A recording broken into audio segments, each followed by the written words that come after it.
Si la santé ne nous fait pas plaisir, réalisons l'amour, la grandeur, la bonté, la miséricorde de Dieu à notre égard. J'aimerais que chacun soit témoin de l'amour de Dieu manifesté à son égard. J'aimerais que chacun soit témoin de la bonté de Dieu à son égard. J'aimerais que chacun soit témoin de la grâce de Dieu dans sa vie. J'aimerais que chacun soit témoin de la puissance de Dieu dans sa vie. Je nous invite à réaliser cela. Pas quelque chose que nous avons entendu parler. Pas quelque chose que nous avons vu s'accomplir dans la vie de l'autre. Mais quelque chose qui s'est réellement matérialisé dans notre propre vie. Pas quelque chose qu'on nous a raconté. Mais ce que nous avons personnellement vécu et expérimenté. Pas quelque chose que nous avons lu quelque part, peut-être dans la Bible ou bien dans un ouvrage quelconque, mais quelque chose que nous avons personnellement expérimenté. Est-ce qu'à cause de cela, on peut s'empêcher d'élever la voix pour reconnaître cela avec les paroles? Est-ce qu'on peut élever nos voix pour dire combien Dieu est puissant pour nous, combien Dieu est amour pour nous, combien Dieu est bon pour nous? Est-ce qu'on peut élever nos voix pour dire combien Dieu est miséricordieux à notre égard? J'aimerais entendre la voix du peuple de Dieu, un peuple reconnaissant à l'égard de la puissance de Dieu, un peuple reconnaissant à l'égard de la miséricorde de Dieu, un peuple reconnaissant à l'égard de l'amour de Dieu. Que chacun traduise sa propre expérience en sujet de louange, en sujet d'exaltation, en sujet de gratitude. Que chacun traduise son expérience en sujet de reconnaissance à l'endroit de ce Dieu-là. J'aimerais entendre quelqu'un le dire, j'aimerais entendre la voix s'élever, j'aimerais entendre cela. Parce que Dieu veut aussi entendre cela. Dieu veut recevoir cette reconnaissance ce matin. Oh Seigneur, sois béni. Toi qui nous soulages dans toutes nos peines. Toi qui nous réconfortes. Toi qui nous relèves. Toi qui nous fortifies. Toi qui nous délivres de la puissance du malin. Lorsque nous traversons des moments difficiles, tu es là, tu nous relèves, tu nous consoles, tu nous réconfortes, tu nous fortifies. Lorsque nous sommes dépaysés, c'est toi qui viens nous garantir l'espoir et l'espérance. Nous avons des raisons de te célébrer parce que Seigneur, Dieu, à un certain moment, il nous est arrivé de croire qu'on n'allait plus survivre. Il nous est arrivé un moment de croire qu'on ne va pas surmonter l'épreuve. Mais Seigneur Dieu, grâce à ta main, grâce à ta puissance, nous voici debout, nous voici dans ta présence. Parce que Seigneur Dieu, ta bonne main a toujours été avec nous. Quels que soient les obstacles, quelles que soient les douleurs, quels que soient les pleurs, quelles que soient les larmes, quels que soient les moqueries, quel que soit le découragement, le désespoir, tu ne nous as jamais abandonnés. Tu as toujours été avec nous. Tu ne nous as jamais abandonnés, même dans le désert, même dans la poissonnière, même dans la promesse ardente. Tu as toujours été avec nous. Ce matin, nous voulons te prier à cela. Seigneur Dieu, comme la reconnaissance. Sois béni, Seigneur Dieu, pour tes rachetés. Les rachetés qui ont goûté à ton amour. Les rachetés qui ont goûté à ta puissance. Les rachetés qui ont goûté à ta miséricorde. Les rachetés qui ont goûté à ta bonté. Béni soit Dieu au siècle des siècles. Laisse que l'atmosphère puisse être favorable par rapport à ce que nous allons nous partager ce matin au moyen de ta parole. Merci pour la présence de tes anges. Et merci pour ton esprit qui nous aidera à mieux assimiler tout ce qui nous sera prodigué en ce lieu. Règne et domine à tout jamais. Seigneur, merci à tout jamais pour toutes les bonnes résolutions qui seront prises en ce lieu. Merci à tout jamais pour les autres qui sont certainement en route et qui vont se joindre à nous. Béni sois-tu à tout jamais pour l'impact de ce moment dans la vie de chacun de nous. Laisse que la gloire, la louange, l'honneur te soit rendu au siècle des siècles. Si nous avons nos deux mains avec nous, j'en-les et acclamons le Seigneur. Acclamons le Seigneur, acclamons Jésus. Acclamons Jésus, acclamons Jésus, acclamons Jésus. Et soit célébré notre Seigneur et notre Dieu. Celui qui est l'artisan de notre destinée. Celui qui est le rocher de notre salut. Le lion de la tribu de Judas, il est le lion de notre vie. Il est le lion de nos familles. Le Saint d'Israël est aujourd'hui au sein de l'État. Il est aujourd'hui notre Saint. Le roi d'Israël est aujourd'hui notre roi. Nous voulons le célébrer à Touchara. La main tombée dans le désert aujourd'hui, c'est la personne de Christ en nous. La main du désert ne garantit pas de la mort, mais la main en Christ garantit la vie éternelle. Nous avons des raisons de célébrer ce grand Dieu. Qu'elle soit bénie à Touchara, qu'elle soit célébrée. Qu'elle soit bénie. Qu'elle soit bénie. Amen. Amen. Amen. Amen. Amen.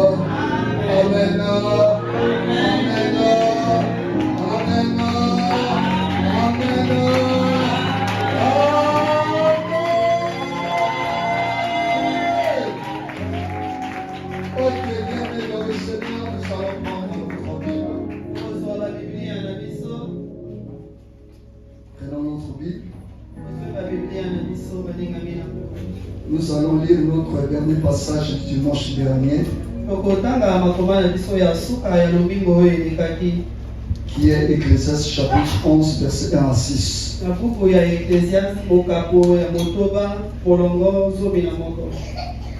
Chapitre 11, verset 1 à 6. 1 à 6. Ecclésiaste chapitre 11, verset 1 à 6.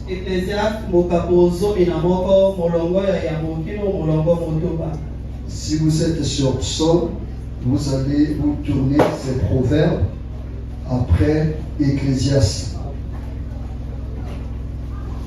Psaume, proverbe, Ecclésiaste. Ce qu'il faut la Bible, j'espère que on est en train de traîner un peu pour les bien-aimés qui fouillent encore la Bible. Le livre des psaumes généralement se trouve au milieu de la Bible. Dans la plupart des cas, c'est pratiquement au milieu de la Bible. Et si tu retrouves un psaume, tu dépasses psaume, c'est proverbe, après proverbe, c'est Ecclésiaste. J'espère qu'on peut lire. J'ai dit Ecclésiaste chapitre 11, verset 1 à 6. Nous lisons au nom de Jésus-Christ. Jette ton pain à la surface des eaux, car avec le temps tu le retrouveras. Donne-en une part à 7 et même à 8, car tu ne sais pas quel malheur peut arriver sur la terre. Quand les nuages sont pleins de pluie, ils la répandent sur la terre. Et si un arbre tombe au midi ou au nord, midi tout simplement le sud, ici, ou au nord, il reste à la place où il est tombé. Celui qui observe le vent ne sèmera point, et celui qui regarde les nuages ne moissonnera point. Comme tu ne sais pas quel est le chemin du vent, ni comment se forment les eaux dans le ventre de la femme enceinte, tu ne connais pas non plus l'œuvre de Dieu qui fait tout. Dès le matin, sème ta semence, et le soir ne laisse pas reposer ta main, car tu ne sais point ce qui réussira, ceci ou cela, ou si l'un et l'autre sont également bons. Parole du Seigneur. Amen. On va regagner nos places. On libère un peu les mains et on acclame prophétiquement la parole de Dieu. La parole de Dieu. Et de chaque Amen. Je vous salue tous dans le nom de Jésus. Grande est ma joie de nous retrouver encore ce dimanche. La pluie a menacé un tout petit peu. Et c'est le soleil qui apparaît. Amen. Amen. Alléluia. Amen. Et cela réjouit carrément ce que nous venons de lire au verset 4. Qui dit, celui qui observe le vent ne sèmera point. Et celui qui regarde les nuages ne mentionnera point. Le fait que tu as peur de faire quoi que ce soit à cause de la menace de la pluie. Et en fait, quand tu pourras réaliser que tu as manqué ce qu'il te fallait faire. Amen. Amen. Ok, bienvenue dans le Seigneur. Depuis le dimanche dernier précisément, nous sommes sur un fameux thème qui est le travail et l'investissement clé de la prospérité.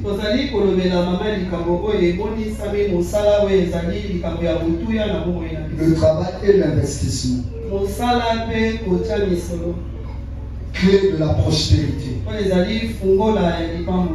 Parce que généralement, nous déclarons des paroles de prospérité sur le peuple.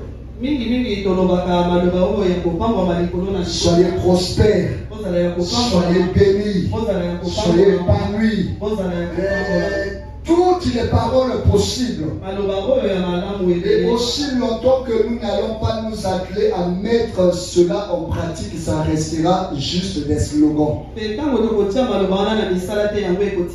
C'est à cause de cela nous recevons beaucoup de paroles de bénédiction, de la prospérité. Nous connaissons, nous récitons beaucoup de paroles de bénédiction, de prospérité.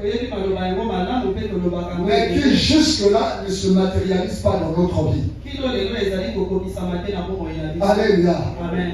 Si nous essayons de faire la balance entre les promesses que nous connaissons et leur accomplissement dans notre vie, on va se rendre compte qu'il y a un déséquilibre absolu. Le poids de la connaissance des promesses pèse plus que la balance du côté de l'accomplissement.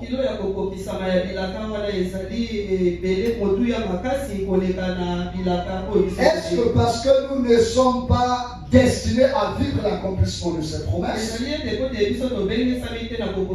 ou encore quelque part nous sommes en train de faillir dans notre responsabilité?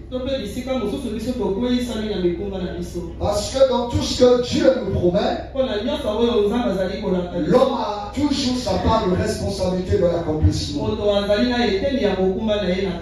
La Bible dit que Dieu nous a bénis de toutes les bénédictions spirituelles dans les lieux célestes en Jésus-Christ. Mais pour que ces bénédictions spirituelles viennent à se matérialiser, nous avons un rôle très important à jouer. Alléluia. Amen. On ne vient pas à l'église pour abrutir les gens. On ne vient pas à l'église pour rendre les gens paresseux. On ne vient pas à l'église pour rendre bourriques les gens. Nous venons pour recevoir certaines instructions pour le salut de nos âmes et aussi notre bien-être sur terre. Alléluia. Amen. Alléluia. Amen. Dans ces jours-ci, je joue le rôle du coach. Amen. Non? Amen. Alléluia. Amen. Et parce que notre église est appelée à être l'église des millionnaires. J'ai dit notre église est appelée à être l'église des millionnaires. Mais ces millions vont s'accomplir par le travail. Alléluia. Amen. Lorsque nous essayons un peu d'approfondir notre passage, notre texte que nous venons de lire, l'accent est beaucoup plus sur la bienfaisance. le fait de rendre les services, d'aider les autres, de partager. Et la bienfaisance inclut obligatoirement un investissement.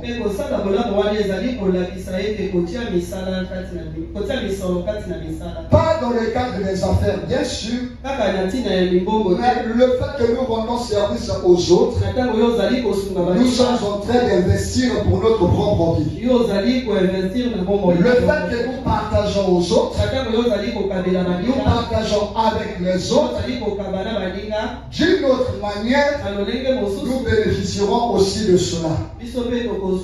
Donc ça, c'est une sorte d'investissement. Et ici, j'aimerais parler de l'investissement proprement dit. Dans le cadre du travail, dans le cadre du commerce, dans le cadre des affaires. Alléluia. Bien-aimé dans le Seigneur. Dernièrement, j'étais en train de vous dire, d'après Dieu,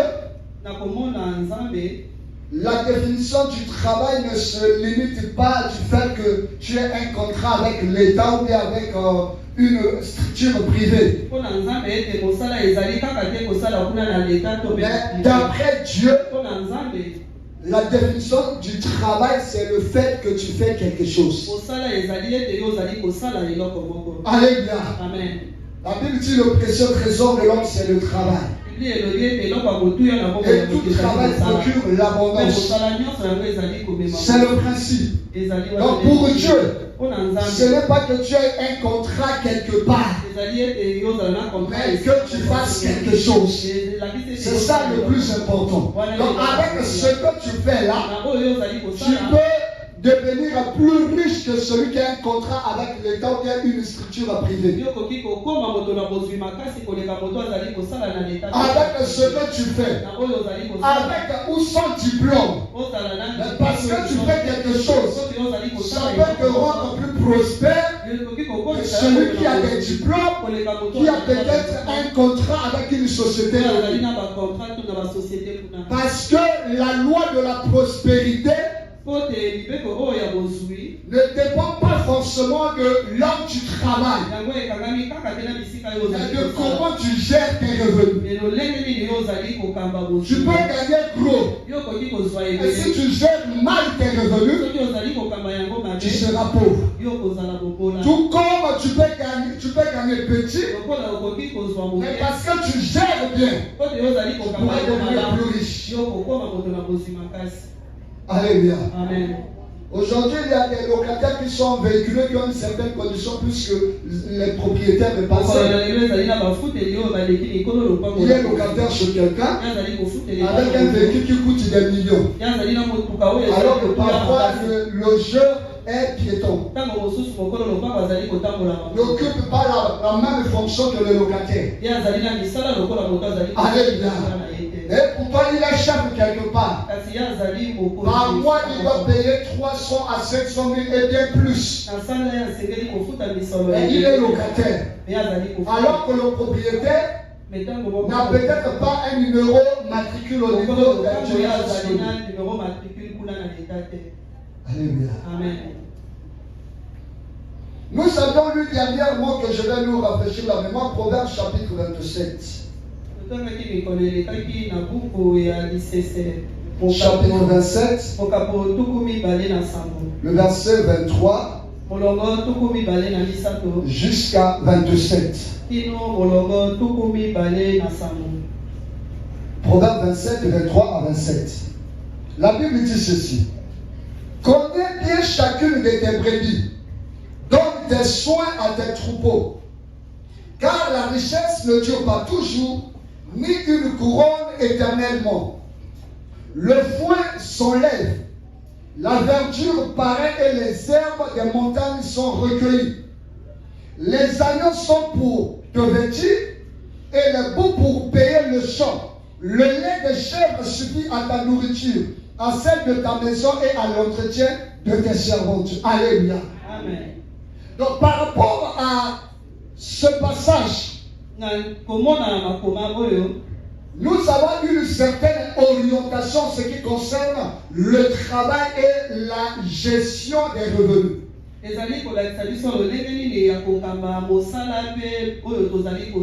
vais compléter cela pour bien expliquer par un deuxième passage.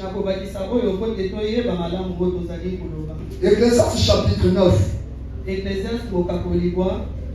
Verset 7 à 10. Ecclésiaste chapitre 9, verset 7 à 10. La Bible dit ceci. Va, mange avec joie ton pain et bois gaiement ton vin, car dès longtemps Dieu prend plaisir à ce que tu fais. Quand tout ton vêtement soit blanc et que l'huile ne manque point sur ta tête, jouis de la vie avec la femme que tu aimes pendant tous les jours de ta vie de vanité, que Dieu t'a donné sous le soleil, pendant tous les jours de ta vanité, car c'est ta part dans la vie au milieu de ton travail que tu fais sous le soleil. Tout ce que ta main trouve à faire avec ta force, fais-le. Car il n'y a ni œuvre, ni pensée, ni science, ni sagesse dans le séjour des morts où tu vas. Alléluia. Donc par rapport à cela, nous sommes en train de comprendre que le travail est une source de subsistance. Une source d'être propre, présentable devant les gens. Une source de jouissance. Parce que c'est par le travail que tu pourras mieux profiter de ta vie. C'est par ton travail que tu es appelé à être propre, présentable devant les gens. C'est par ton travail que tu pourras mieux prendre soin de ta famille. C'est par ton travail que tu pourras voyager à gauche, à droite. C'est par ton travail que tu pourras acheter des parcelles, bâtir des maisons. C'est par ton travail que tu pourras profiter réellement de ta vie. Alléluia. Tu veux profiter de la vie, tu dois travailler. Alléluia. Raison pour laquelle j'ouvre cette parenthèse, le fait que tu travailles, comme on le dit, tu fais de l'argent, fais tout pour de ton mieux d'être aussi présentable, d'être aussi propre. Alléluia. Il n'y a pas de péché à cela. Sois propre. Tu fais de l'argent. Sois présentable. Là tu pars au service. Là tu pars vendre. Sois propre et présentable.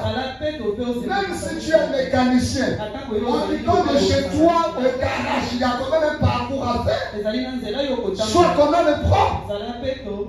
Même si tu es maçon, en quittant chez toi jusqu'au chantier, il y a quand même une distance. Sois propre. Alléluia. Alléluia. Même si tu partais au marché, sois propre.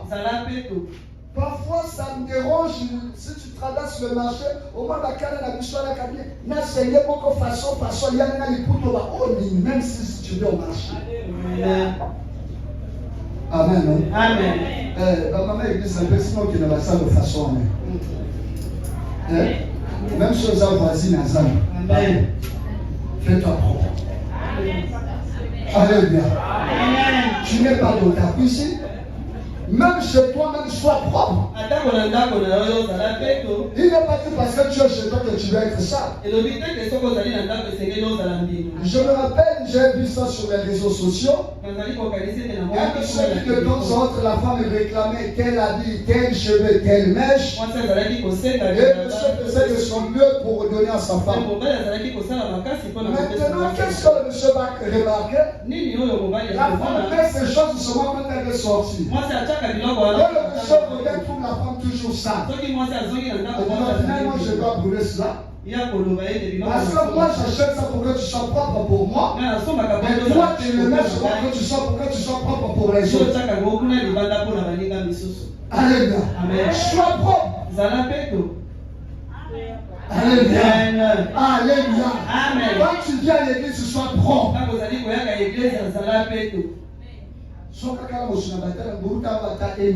Amen. Alléluia. Amen. Alléluia. Amen. Non, Dieu ne regarde qu'au cœur. Mais Dieu sait qu'avant de t'habiller dans ton cœur, tu t'es dit que tu vas mettre cet habit.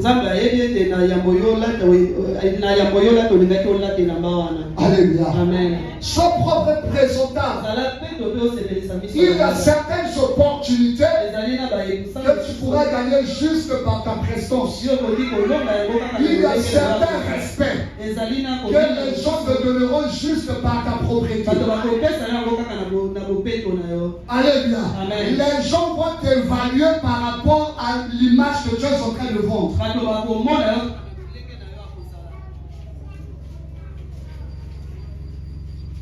Amen.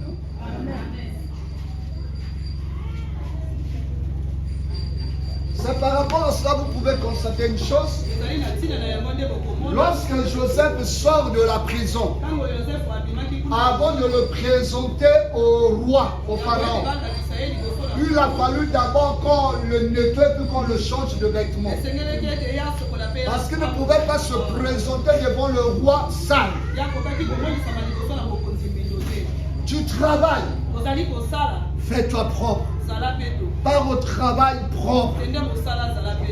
Alléluia. Fais-toi beau, fais-toi belle. Amen. Alléluia. Et la Bible dit, si tu veux jouir de ta vie, tu dois travailler là-dessus. C'est ça ta part. Parce qu'une fois si tu meurs, tu ne pourras plus profiter de cet argent. Une fois tu meurs, tu ne pourras plus jouir de ces biens-là. Fais-toi propre. Quand tu as dans un sommet sur la peau, toi à 50, tu as dans le tout. Alléluia. Et j'ouvre cette parenthèse. Les mamans sont mieux placées que moi. Tous les enfants ne dégagent pas la même odeur. Il y a certains enfants, dès leur naissance, ils dégagent plus d'odeur. Et surtout pendant la phase de la puberté. Alléluia. Il y a des enfants comme ça. Et surtout des filles. Donc par rapport à cela, tu te connais. Que tu dégages plus de chaleur, tu transpires beaucoup, et toi-même tu dois être conscient de l'odeur de ton corps pour éviter de déranger les autres, pour éviter que tu deviennes un sujet peut-être de calomnie pour les autres. Parfume-toi, mets ton petit parfum même dans ton petit sac, parfume-toi, achète peut-être le citron, frotte-toi. Ah oui. Surtout quand on met la louange, on comprend que voisin comment tourner l'ogi. À titre que ça va pas tourner l'ogi parce que tant que on a transpiré, on va aller. On va dégager. Alléluia. Alléluia. Tu dois te connaître. Et par rapport à cela, achète le parfum. Mets-toi sous traitement peut-être d'une savonnette ou encore du citron surtout. Sois propre. Être propre ne signifie pas s'habiller cher. Tu peux être propre mais tu t'habilles moins cher, selon tes moyens. Ne sois pas complexé. Il y a des gens qui s'habillent cher mais mal, sale. Alléluia. Alléluia. Le travail est le principe de la subsistance. Mais bien aimé dans le Seigneur, au-delà du fait que tu dois travailler pour manger, pour t'habiller, pour vivre dans les bonnes conditions, tu dois aussi travailler pour investir. Ne travaille jamais juste pour manger. Ne travaille jamais juste pour payer le loyer. Travaille pour pouvoir aussi investir. Parce qu'un jour, tu ne pourras peut-être pas avoir la même force d'obtenir ce gain. C'est ce que nous constatons parfois des chantiers inachevés. C'est ce que nous constatons parfois des hommes à cause du poste. Ils ont pu bâtir un empire, mais dès lors qu'ils seront radiés du poste, l'empire reste inachevé. Il n'a plus la possibilité d'entretenir. Parce que construire une belle maison exige aussi un bon entretien. Alléluia. Moi, je conseillerais peut-être, dès lors que tu es promu, tu as un poste financier, ne profite pas seulement de bâtir une belle maison, mais profite plutôt pour investir. Parce qu'un jour tu pourras être relevé de fonctions et tu perdras tous les avantages. Mais si tu investis quelque part dans ce poste-là, tes investissements vont te rapporter quelque chose et tu pourras te maintenir. Le travail qu'on est dans le Seigneur, c'est une opportunité d'investir. C'est-à-dire le salaire que nous percevons doit nous aider à investir, doit nous aider à changer le cours des choses. Le dimanche dernier, j'avais dit ceci. Aussi longtemps que le salaire est la seule source de revenus,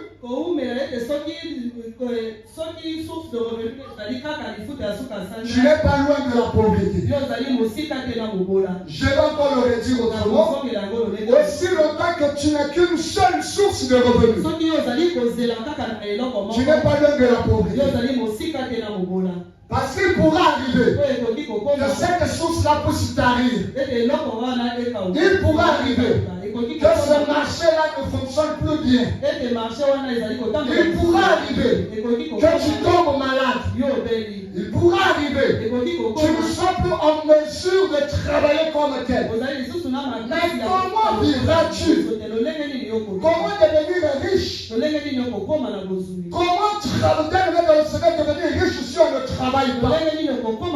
Comment devenir riche si on n'investit pas? Comment devenir prospère si on ne travaille pas? Alléluia. Amen. Lisons Proverbe chapitre 6. Proverbe chapitre 6, verset 6 à 11.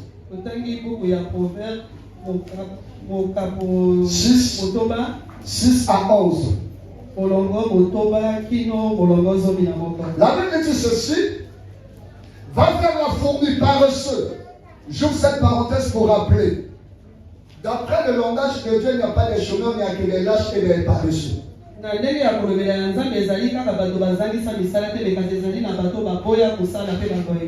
Parce que pour Dieu, tout homme doit travailler. Et si tu ne travailles pas d'après Dieu, tu es lâche, tu es paresseux. Est-ce que quelqu'un m'a compris? Amen.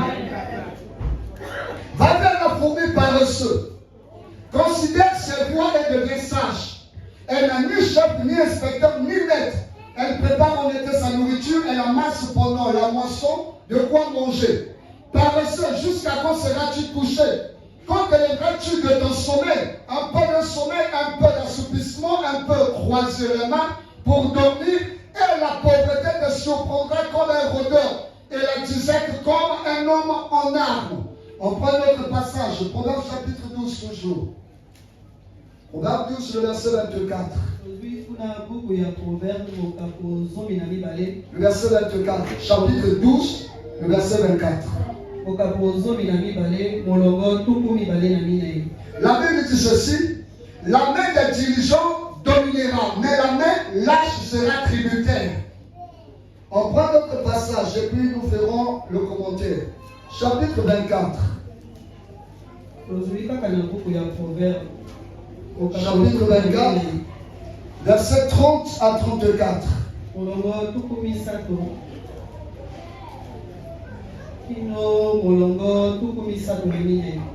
Proverbe 24, 30 à 34. La Bible dit ceci: j'ai passé près du champ des paresseux et près de la vigne d'un homme dépourvu de sens.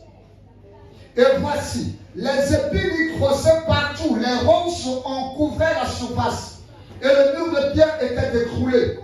Je regardais attentivement et je tirais instruction de ce que j'ai vu.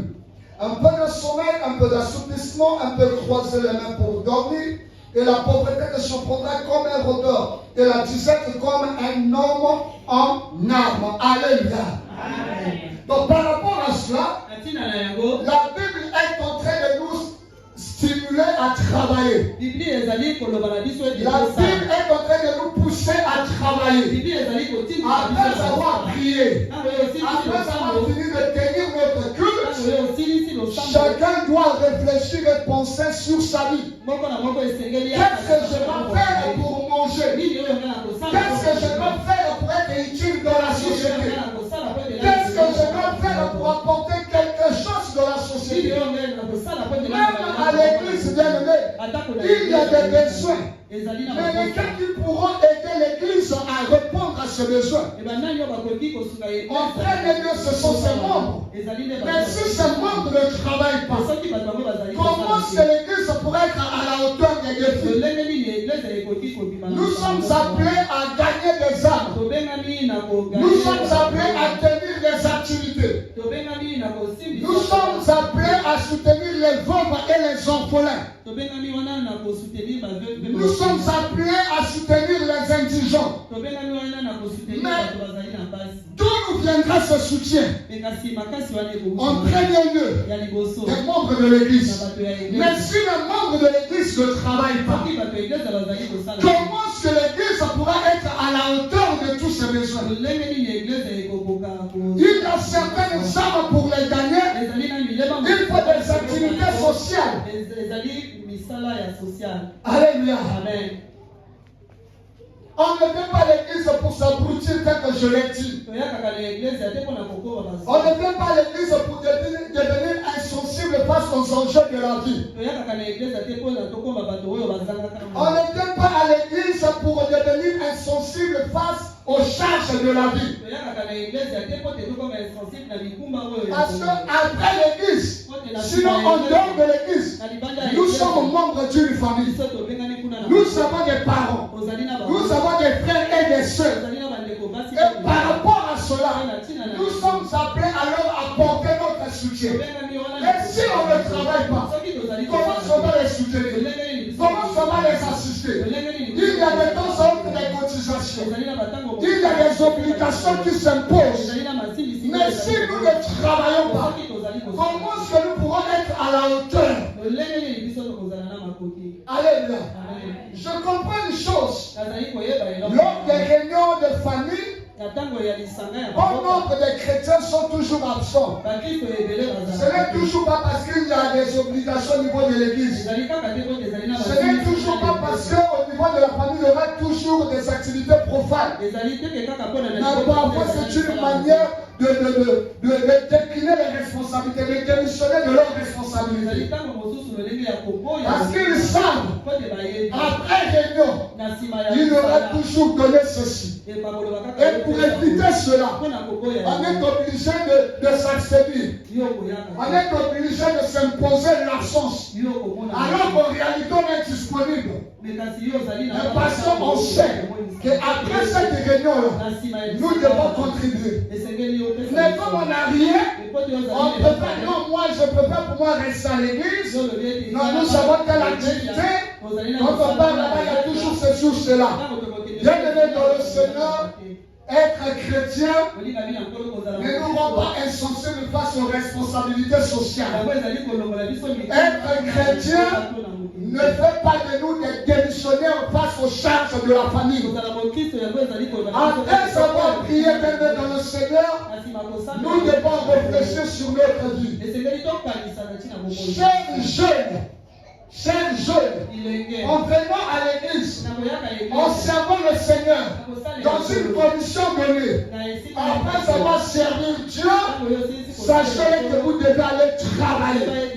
Chers parents, après avoir servi Dieu, nous devons aller travailler.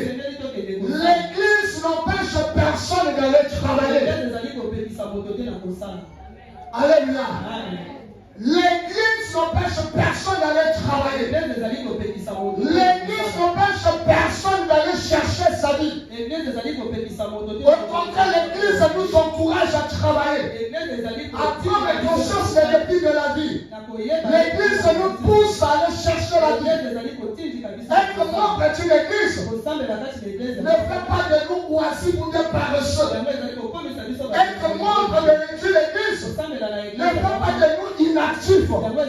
Être membre de l'église ne fait pas de nous des rêveurs. Tu rêves toujours du bonheur alors que tu ne fais rien. Tu rêves toujours être prospère alors que tu ne fais rien. Bienvenue dans le Seigneur. Être membre de l'église, c'est pour recevoir des enseignements qui garantissent le salut de ton âme et aussi qui t'aideront à être une source de bénédiction. On vient à l'église, on écoute la parole de Dieu pour le salut de notre âme. On écoute aussi la parole de Dieu pour notre bon séjour sur terre. Pour notre bon séjour sur terre. Parce que nous sommes appelés à devenir une source de bénédiction. Nous sommes appelés à impacter les autres, à conquérir le monde. Mais pour cela, nous devons travailler. Nous devons nous engager dans le travail. Le monde nous attend. Le monde a besoin de nous. Mais si nous ne faisons rien, qu'est-ce que nous allons porter au monde? C'est pour ça souvent je nous dis ici, l'église du Congo précisément, ou francophone en général, si on le dire comme ça. Bon, je vais me dire les choses. L'église en général, l'église francophone en général, et l'église du Congo en particulier, souffre beaucoup. Parce qu'elle est beaucoup plus composée des pauvres et des gens de basse classe. Même si tu ne dis pas avec c'est comme ça, nous sommes conscients. Amen. Alléluia. Amen. Parcourons nos églises.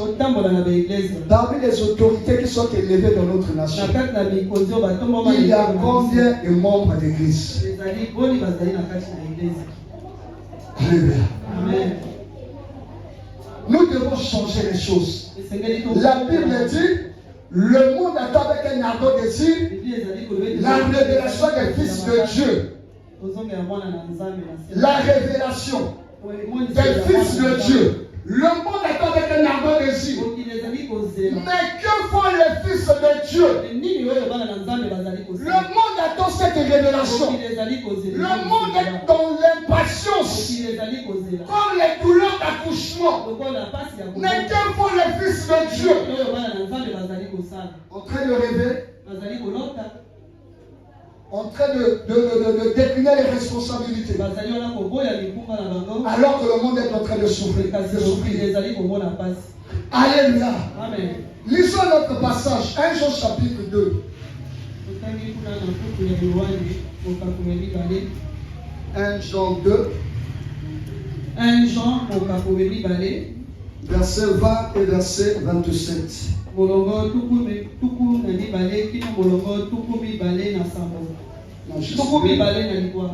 Juste deux versets, verset 20 et verset 27.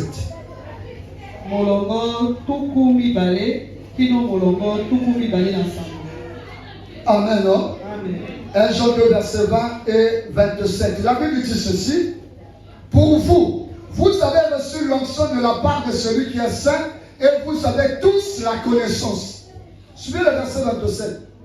Pour vous, l'onction que vous avez reçue de lui demeure en vous.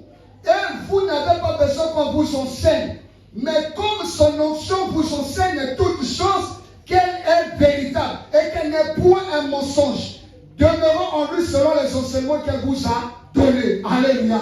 Amen. Moi, je pensais que l'onction, c'est seulement peut-être prier pour des gens, parler en langue. Alléluia. L'onction, c'est peut-être lorsque tu te mets à prier, à chanter, les gens entrent en transe. Mais ici, on nous apporte une chose. L'onction nous enseigne aussi. Alléluia. L'onction ne peut pas seulement nous mettre en transe. L'onction ne peut pas seulement nous pousser à prier pour des gens qui soient guéris. Mais l'onction nous enseigne aussi toutes choses. Alléluia. L'onction qui est l'incarnation, qui est la personne du Saint-Esprit, c'est l'esprit d'intelligence, c'est l'esprit de connaissance. Donc le Saint-Esprit ne peut pas seulement te donner la capacité de guérir les gens, il vient aussi pour ouvrir notre intelligence, nous donner cette capacité de réaliser des choses surnaturelles, des choses peut-être que nous n'avons pas apprises. L'onction de Dieu est là pour nous enseigner. Alléluia. Au bien-aimé dans le Seigneur, j'aimerais faire cette première déclaration. Que l'onction de Dieu te donne la possibilité de réaliser des choses que tu n'as pas apprises. Que l'onction de Dieu t'impose dans le milieu des gens qui ont appris quelque chose. Que l'onction de Dieu fasse de toi supérieur dans ce milieu-là. Les gens seront étonnés. Tu n'as pas ce diplôme-là. Tu n'as pas cette formation-là. Mais tu es en train de prier au milieu d'eux. Qu'est-ce qui se passe? Parce que l'onction que nous avons reçue nous enseigne toutes choses. Nous avons besoin de cela dans le Seigneur. Nous devons prier afin que l'onction de Dieu puisse nous ouvrir l'intelligence, nous donner la possibilité de travailler. À un certain moment, bien dans le Seigneur, nous devons nous asseoir, réfléchir sur notre vie. Prier Dieu ne nous rend pas aveugle face aux défis de notre vie. Croire en Dieu. Croire en Dieu ne signifie pas que tu dois réfléchir sur ta vie. Avoir la foi ne signifie pas que tu ne dois pas réfléchir sur ta vie. À un certain moment, tu dois t'asseoir et réfléchir sur ta vie. Qu'est-ce qui ne va pas? Qu'est-ce que je dois faire? Parce que je me sais que parenthèse, tout le monde n'est pas appelé à travailler au niveau de l'État ou dans une structure privée. Et j'aime souvent nous dire ceci. Même si tu as étudié, tu as des diplômes, espérant être embauché quelque part, et que tu ne l'aimes pas tel est, ne désespère pas. Certainement d'après Dieu, il veut que tu deviennes ton propre PDG. Dieu veut que toi-même tu crées ton activité. Dieu veut que tu crées toi-même ton entreprise.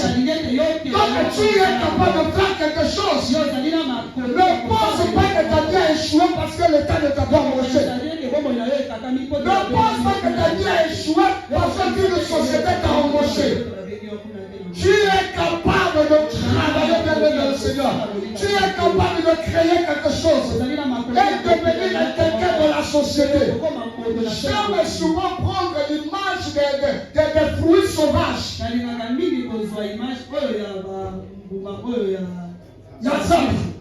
Alléluia. Amen. Les fruits qui poussent au milieu de nous, on les entretient, on met les fumiers, on met les engrais pour que ça puisse bien pousser et de parler de leur maladie et qu'on bonne santé. Et puis par la suite on les vend. Mais les fruits sauvages, ils poussent dans la forêt. Personne ne les a arrosés. Personne ne les a entretenus.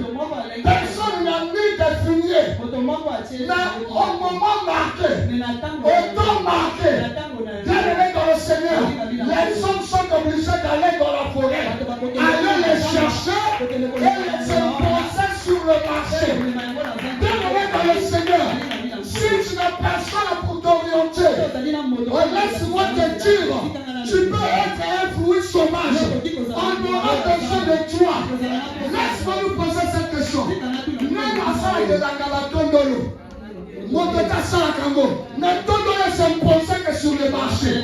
Alléluia. Même à ça de la Namakashi, mon tata s'imposait que sur le marché. Et les gens cherchent cela. Si tu n'as personne pour t'entretenir, dans le Seigneur, il a ce Dieu-là. Il est capable de le faire pousser dans des endroits hostiles et de poser sur le marché, de poser dans la société. Je dis à quelqu'un, la société va te consommer. C'est-à-dire la société aura besoin de toi, aura besoin de tes services.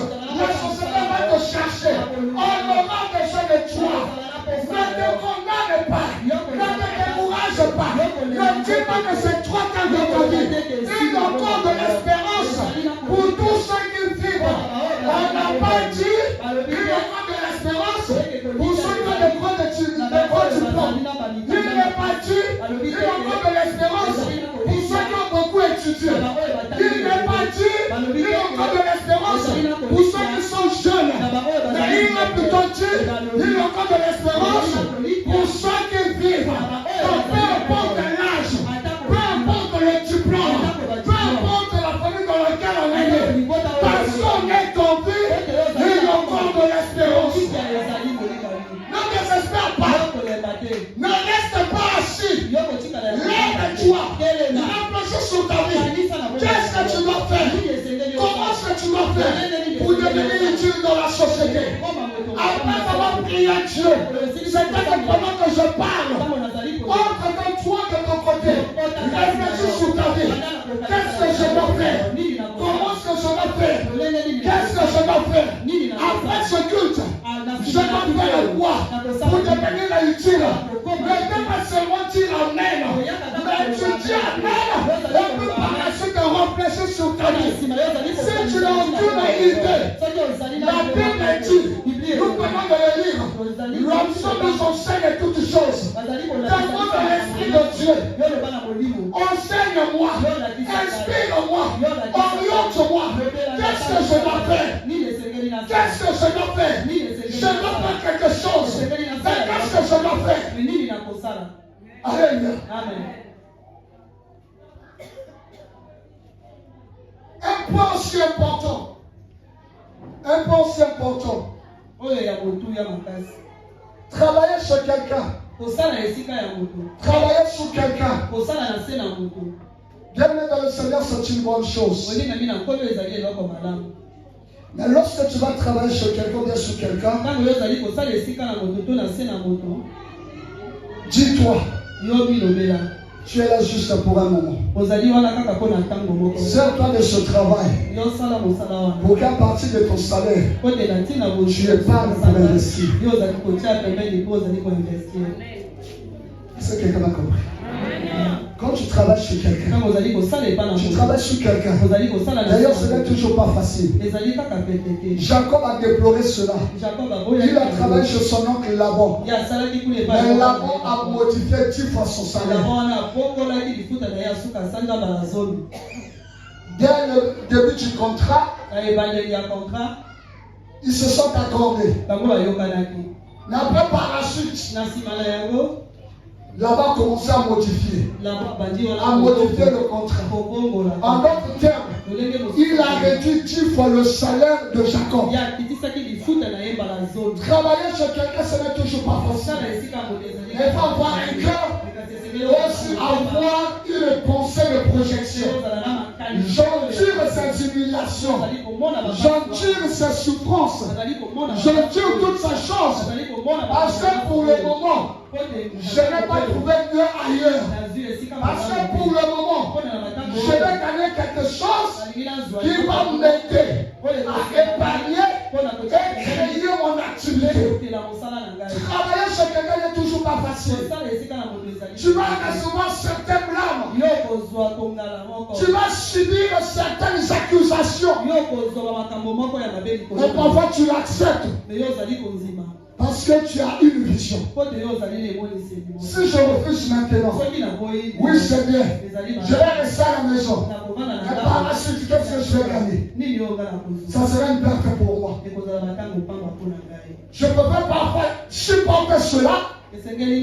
Parce que j'ai une vision. Je reste là. Je supporte ces choses. Parce qu'avec le pain que je gagne, je vais créer telle chose. Dès lors que je pourrais rassembler cette somme, c'est alors que je pourrais démissionner. Raison pour laquelle Dieu est dans le Seigneur. Lorsque tu travailles quelque part, la démission n'est pas juste pour le plaisir de démissionner. Démissionne avec une vision. Tu démissionnes là où tu gagnais peut-être 30 000 pour rester pendant une année chômeur à la charge des gens. À ce moment-là, qui est le plus gros perdant? Mieux vaut peu que rien. Ça ne sera toujours pas facile. Bien-aimés dans le Seigneur, lorsque nous voyons les gens sortir le matin, aller travailler, aller vendre, vous pensez toujours qu'à la fin du mois, ils gagnent gros. Non, détrompons-nous. Détrompons-nous. Il y en a qui gagnent peut-être 30 000, 45 000, 50 000. Mais chaque jour, ils partent. Quand tu les verras partir, tu croiras qu'ils gagnent gros. Et si surtout il va se faire un peu propre, tu dirais que oui, il gagne gros. Mais tu ne sais pas combien il gagne. Le problème des scènes, il est toujours là. Parce qu'en réalité, jusque-là, il n'a pas encore eu une autre proposition plus noble que ça. Tout comme aussi, il n'a pas encore atteint la somme de sa projection. À ce moment, il se dit que de gagner ce peuple, que de ne rien gagner. Je reste là parce que j'ai un but à atteindre. Ce n'est toujours pas facile d'aimer dans le Seigneur. Travailler sur quelqu'un, ce n'est toujours pas facile. Il faut avoir un cœur. Jacob a enduré cela. J'ai son propre nom, oncle. Il a subi cela. Demandez à ceux qui travaillent, surtout dans les structures privées, combien de familles il y a des plans, des accusations, des modifications de salaire. Alléluia. Combien de fois il y a modification de salaire. Il y a parfois même des impayés. Mais chaque matin, vous allez le voir passer. Alléluia. Amen. La deuxième des choses, lorsqu'on fait la ristourne, bienvenue dans le Seigneur, ne faites pas la ristourne juste pour épargner. À moins que tu aies un projet en vue. Ne faites pas la ristourne juste pour acheter quelque chose qui n'est pas rentable. Fais la ristourne pour te permettre d'atteindre une certaine somme facilement et pour investir. Est-ce que quelqu'un me comprend? Amen. Ne fais pas la ristourne juste pour épargner. Dernièrement, je nous avais lu le passage qui dit que celui qui épargne à l'excès s'appauvrit. Alléluia. Amen. Tu fais la ristourne juste pour épargner. Et quand tu vas épargner pendant peut-être 5 années, 10 années, avec nos structures financières, bien dans le Seigneur, avec nos structures bancaires, tu n'auras peut-être pas grand-chose. Mais si tu pouvais investir, ça va peut-être te rapporter beaucoup plus. Ne fais pas la ristourne juste pour acheter les mèches. Ne fais pas la ristourne juste pour acheter les habits. Ne fais pas la ristourne juste pour acheter les chaussures. Ne fais pas la ristourne juste peut-être pour payer la dette. Fais la ristourne parce que toi tu veux créer ton activité. Si tu dois épargner cette somme, parce que l'objectif de ton épargne, ce n'est pas seulement avoir une grosse somme en compte, mais l'objectif de ton épargne doit être l'investissement. Lorsque tu épargnes, tu dois toujours avoir en toi l'idée d'investir un jour. Alléluia. Amen. Alléluia. Amen. Tu vas faire la ristourne parce que tu as vu un habit joli là-bas, tu vas acheter. Parce qu'il y a tel vêtement qui est à la mode, donc toi aussi tu veux ton propre. Tu n'as rien compris de la vie. Alléluia. Amen. Autre chose encore. L'épargne doit servir dans un premier temps et attendre le moment opportun pour investir.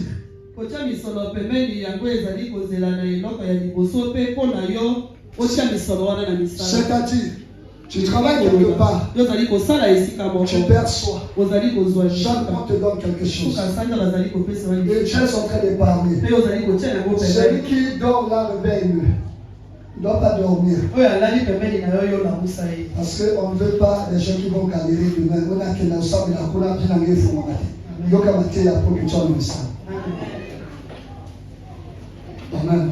Amen. Tu travailles quelque part. Ozali kosala Tu esika. perçois quelque chose. Ozali kozwa mosolo. Et Dieu est en train de parler. Pe ozali kotia yango pembeni. En dehors de ce que tu pourras utiliser pour tes besoins, Libana na oyo yo koki tu dois toujours prélever quelque chose que tu dois épargner. Esekeli ozali eloko okotia Je pense pembeni. pendant le programme du jeûne, Nakanisi na ntango ya programme. j'avais ouvert une parenthèse disant ceci. Nalobaki boye. Si tu gagnes par exemple 200 000, Soki ozali kozwa 200 000. ne loue jamais une maison qui va te coûter peut-être 50 000. Yo kofutela ndako te oyo yo À moins que ce soit un cas de force majeure. ezalaka ya force majeure. Est-ce que quelqu'un me comprend? Otomaka soso. Prends toujours une maison qui sera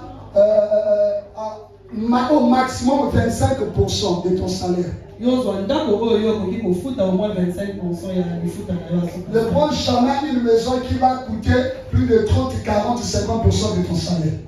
Yozwa ndako oyo ya kotuya Tu dois pas te rendre service. ekosunga yo te. Tu gagnes 200 000, tu payes une maison qui te coûte 50 000 francs. Yozali kozwa 200 000 na suka Il va te rester 150 000.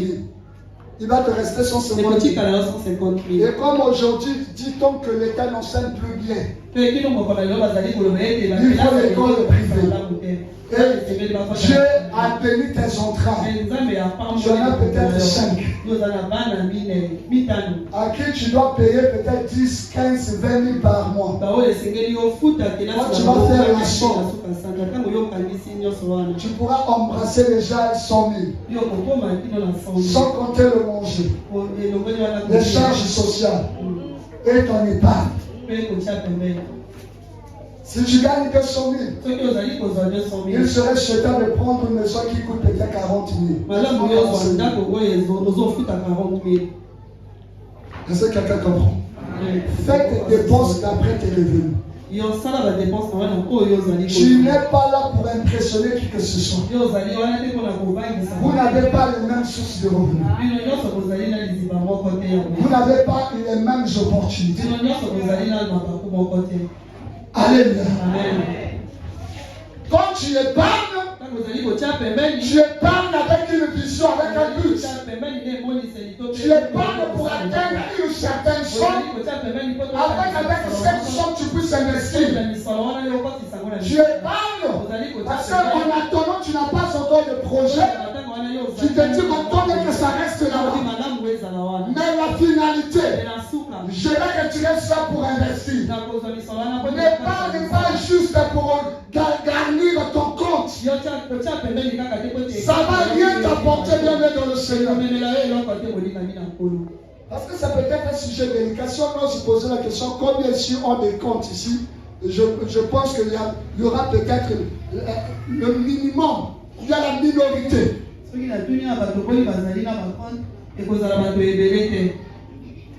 le monde me sent monter. La compte. Comme la compte. Tout le monde me sent monter. La compte. Quand on regarde, on y est déjà. Alléluia. Non, bien-aimé dans le Seigneur. Va ouvrir un compte.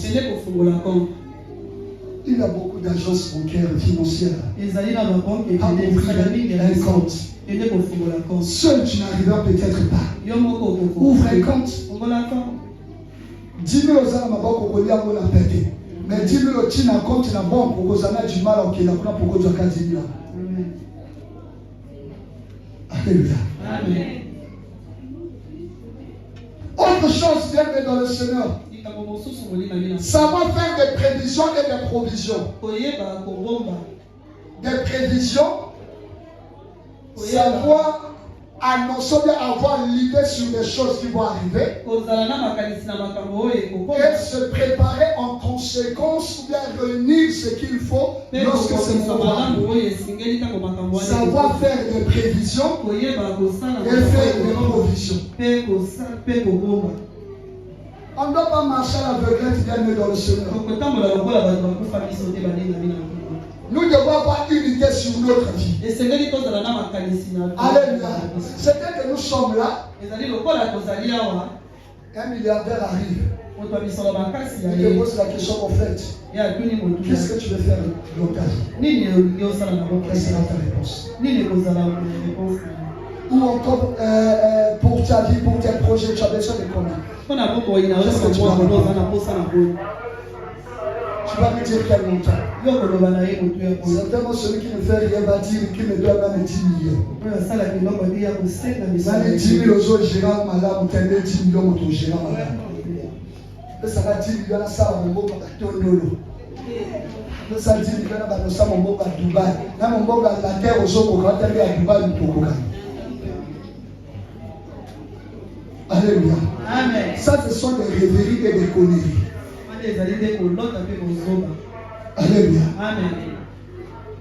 Qu'est-ce que tu penses de ta vie? Et qu'est-ce que tu es en train de faire pour ta vie? Qu'est-ce que tu rêves de devenir ta vie? Et qu'est-ce que tu fais pour que ce rêve puisse se réaliser?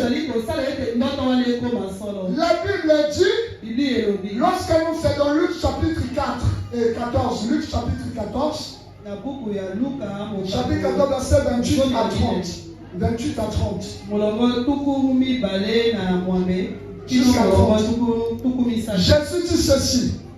Lorsque quelqu'un veut bâtir une maison, il s'assoit, il calcule pour voir avec les moyens qu'il a, est-ce qu'il pourra finir ou il ne pourra pas. De peur qu'en commençant et qu'il ne finisse pas, les gens commencent à se moquer de lui. Il y a des projets à court terme, il y a des projets à long terme. Les choses que tu peux réaliser actuellement avec une petite somme et les choses que tu pourras réaliser les années à venir. Toi, tu veux avoir des écoles privées alors que tu n'as encore que 100 000. Commence d'abord avec les activités de 100 000. Et épargne au fur et à mesure jusqu'à ce que tu vas atteindre des millions, c'est alors que tu pourrais investir. Commence d'abord avec des projets qui coûtent moins. Commence d'abord avec des projets par rapport aux moyens que tu as. Commence d'abord avec des projets qui te favorisent les bénéfices. Tu veux directement investir dans les millions. Alors que ça fait déjà plus de 20 ans que tu n'as pas encore atteint 1 million. Commence d'abord avec des 1000. Alléluia. Il y a des projets à court terme. Des projets que tu peux réaliser d'ici là. Mais ton objectif, ce n'est pas seulement ça. Tu as créé cette activité juste pour te permettre d'avoir quelque chose afin que par la suite, tu puisses bâtir ton empire. Alléluia. Tu veux peut-être construire, je ne sais pas, une immeuble. Et construire un immeuble coûte des millions. Maintenant, qu'est-ce qu'il faut faire? Crée une activité qui te permettra d'avoir quelque chose d'encaissé. Et entre-temps, tu es en train d'épargner. Et jusqu'à ce que tu pourras atteindre ce montant, c'est alors que tu pourras investir. Alléluia. Beaucoup de gens ne font rien parce qu'ils ont seulement des gros projets qui nécessitent beaucoup d'argent alors qu'ils n'ont rien. Bienvenue dans le Seigneur. Fais des projets d'après tes moyens. Fais des projets d'après tes revenus. Même si tu as un gros projet, mais du moment où maintenant là ça ne te permet pas, ne complique pas des choses. Ne reste pas là oisif.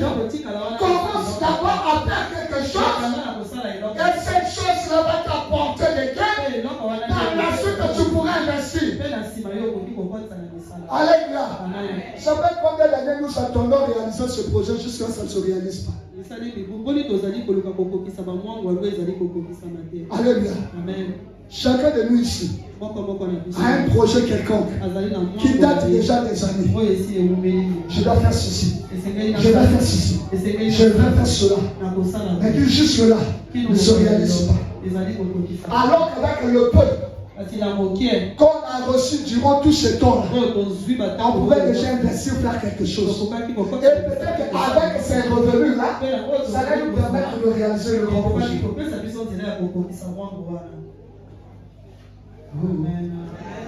Est-ce que le coach vous enseigne bien? Amen. Après, quand on dit qu'il y a aucun on comprend le thème. On dit qu'il y a 100 000 on dit 10% le mot. Amen. Alléluia. Est-ce qu'on peut acclamer le Seigneur? Acclamons d'abord le Seigneur pour ça. Un autre point important, je m'arrêterai aujourd'hui à ce point-là et on va continuer. Un autre point important, savoir multiplier les investissements. Savoir multiplier les investissements. Alléluia. Amen. Bien-aimé dans le Seigneur, je le répète encore. Aussi longtemps que nous n'aurons qu'une seule source de revenus, on ne sera pas loin de la pauvreté. Alléluia. Aussi longtemps que nous n'aurons qu'une seule source de revenus, on ne sera pas loin de la pauvreté. Tu travailles, tu as un salaire. Je peux poser une question. Est-ce que réellement ce salaire-là te permet de mieux vivre, mieux jouir de ta vie? Tu gagnes quelque chose. Mais est-ce que réellement ça te permet de réaliser tous tes projets?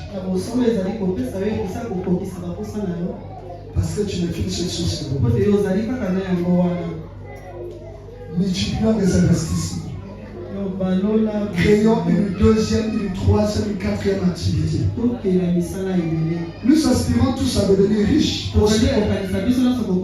Mais suivant l'exemple des prédécesseurs, on va se rendre compte que les multimilliardaires là n'opèrent pas dans un seul secteur. Ils sont dans plusieurs secteurs. Il y a un secteur qui a beaucoup plus répandu, mais ils sont aussi des actionnaires dans d'autres secteurs. Multiplions des investissements. Qu'est-ce que nous ne constatons pas aujourd'hui même chez les Westaf? La même boutique de quincaillerie. Vous allez trouver aussi la plomberie parfois là. La vente de ciment parfois. Logiquement, d'après le droit du commerce, ça ne doit pas se faire comme ça. Si tu es une alimentation, tu dois te contenter de ça. Tu ne dois pas mélanger les choses. Si tu vends des matériaux de construction, tu dois te limiter là. Si tu commences à engager d'autres choses, logiquement c'est une fraction. Nous constatons aujourd'hui alimentation et boucherie. Alimentation, boucherie, parfumerie. Alimentation, boucherie, parfumerie, boutique d'habillement. Ils sont en train de multiplier les investissements. Au cas où aujourd'hui l'alimentation n'a pas répandu, la boucherie pourra apporter quelque chose. Au cas où la boucherie ne va pas apporter, c'est peut-être la boutique d'habillement qui pourra apporter. Multiplions les investissements. Soyons créatifs. Galates 6, le verset 7 dit, permettez-moi, Galates 6, le verset 7. Galates 6, le verset 7 et 9. La Bible dit ceci. Galates 6, le verset 7. La Bible dit, ne vous y trompez pas, on ne se moque pas de Dieu. Ce qu'un homme aura semé, il le moissonnera aussi. Le verset 9. Ne nous laissons pas de faire le bien, car nous moissonnerons au temps convenable si nous ne nous relâchons pas. Alléluia. Donc, le fait que nous sommes en train de s'aimer, la finalité, nous allons moissonner. Le fait que nous sommes en train de multiplier des actions, la finalité, nous allons moissonner. Notre texte de base d'Ecclésiaste. Ecclésiaste chapitre 11, je reviens sur notre texte de base. Le verset 2 et le verset 6. La Bible dit ceci. Donne-en une part à 7 et même 8, car tu ne sais pas quel malheur peut arriver sur la terre. Et le verset 6. Dès le matin, sème ta semence, et le soir, ne laisse pas reposer ta main, car tu ne sais point ce qui réussira. Ceci ou cela, ou si l'un et l'autre sont également bons. Alléluia. Amen. Nous ne savons pas quel malheur qui va arriver sur la terre. Mais le fait que nous multiplions les actions, ça pourra nous épargner.